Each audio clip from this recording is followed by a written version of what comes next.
마가복음 13번째 시간, 죄에서 돌이킨 자가 깨닫는 자다 라는 제목으로 말씀을 전하겠습니다.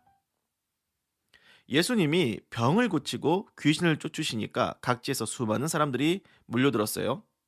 그 수많은 무리들에게 하나님 나라 복음을 가르치셔야 하겠는데 1절을 보니까 집회 장소가 바닷가입니다. 하지만 엄연히 말하면 갈릴리 호수를 말하죠. 바다처럼 큰 호수에서 예수님은 사람들을 물가에 있게 하시고 자신은 배를 강단으로 삼아 배에서 하나님 나라 복음을 가르치셨어요. 배에 타서 가르치셔야 했을 만큼 강가에 사람들이 엄청 많았다는 겁니다. 자, 그런데 주님은 이 많은 사람들에게 하나님 나라 복음을 비유로 가르치셨는데요. 일반적으로 비유는 독자나 청자에게 이해와 공감을 이끌어내기 위해서 사용하는 문학적인 표현인데, 예수님은 하나님 나라를 이해시키려고 공감하게 하시려고 비유를 사용하신 게 아니라 하나님 나라를 비밀로 감추시려고 비유로 가르치신 겁니다. 즉 아무나 하나님 나라를 이해할 수 없게 하려고 비유로 말씀하신 거죠. 10절에 보니까 12 제자들도 예수님의 비유를 못 알아들었어요. 그래서 예수님이 홀로 계실 때 12 제자를 포함한 무리들이 이 비유가 무슨 뜻입니까? 그렇게 묻게 된 겁니다. 수많은 사람들을 데려다 놓고 씨 뿌리는 비유를 말씀하셨지만 그걸 제대로 알아들은 사람들은 단 한 명도 없었던 것 같아요. 11절 이르시되 하나님 나라의 비밀을 너희에게는 주었으나 외인에게는 모든 것을 비유로 하나니.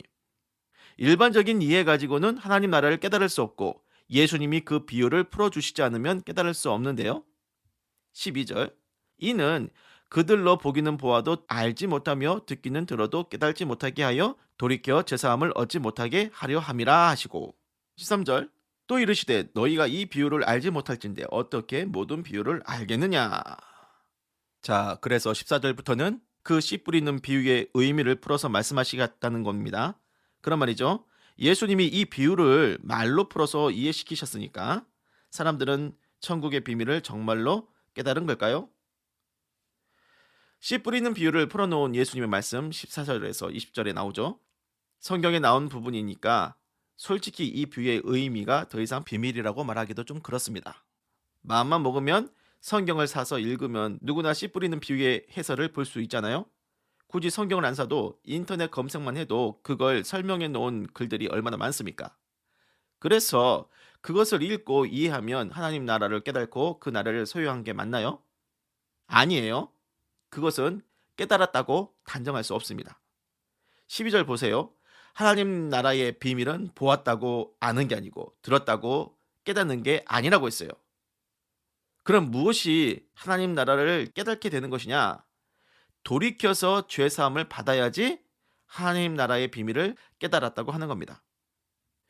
예수님이 비유로 말씀하셨고 다시 그 비유의 의미를 풀어 설명을 하셔도요. 회개하여 죄에서 돌이키지 않으면, 회개하여 죄 용서받지 못하면 그것은 하나님 나라를 깨달은 게 아니에요. 예수님이 하나님의 복음을 전파하실 때 뭐라 하셨습니까? 마가복음 1장 15절 때가 찼고 하나님 나라가 가까이 왔으니 회개하고 복음을 믿으라. 성경을 이해한다고 하면서 자기가 하나님 앞에서 무슨 죄가 있는지도 모르고 죄를 버리지도 못하고 여전히 죄와 사망 가운데 있는데 뭘 가지고 성경을 깨닫고 복음을 깨닫고 하나님 나라의 의미를 깨달았다고 할 수 있겠습니까? 여러분, 하나님 나라에서 깨닫는다고 하는 것은 자신의 머리로 하는 것이 아니에요. 성령님이 깨닫게 해주셔야 합니다. 여러분이 성경을 보면 성령님이 여러분의 죄를 깨닫게 하시고 회개하게 하시고 예수 십자가의 보혈로 죄 씻음 받게 해주셔야 하는 거예요. 그것이 깨닫는 거죠. 그렇게 십자가의 보혈을 통과하고 죄 용서받는 것이 통과되어야지 하나님 나라의 비밀을 깨달았다고 할 수 있는 거예요. 이제 말씀을 정리하도록 하겠습니다.